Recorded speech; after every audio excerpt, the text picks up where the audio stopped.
Hi, I'm Joan Lok. In my upcoming workshop, I'll be teaching how to paint coil.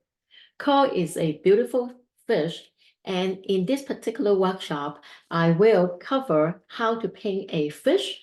So the I will explain the anatomy of a fish, especially the number of fins it has, because a lot of students who paint fish freehand may not be paying attention to that, and it's actually quite important. So I'll explain the structure and also, like how to paint them.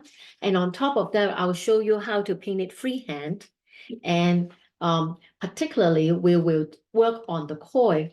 And the koi fish, we usually would have it in two different colors. The first one is the one that is a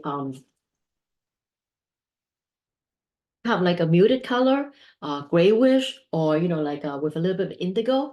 But then the more popular one that we see in ponds are usually the decorative, the ornamental one, and those are the one that has very interesting coloring. The most popular one, of course, is red and black and maybe gold. So we will also work on, how to like color them and then selectively to make sure that they look pleasing.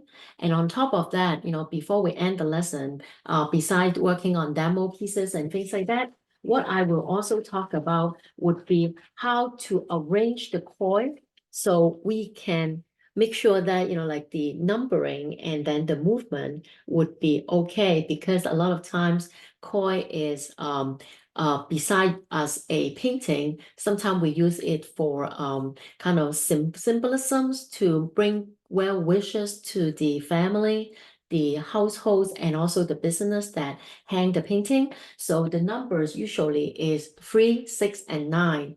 And especially for 9 fish, it's kind of difficult to have so many fish and have it in a pleasing and also a nice arrangement. So I'll cover that as well. So I hope to see you in this koi painting lesson. So we'll learn the structure, how to paint it freehand, how to color it, and also how to arrange them in a composition of 3, 6, or 9. So I hope to see you in my koi painting lessons. Thank you.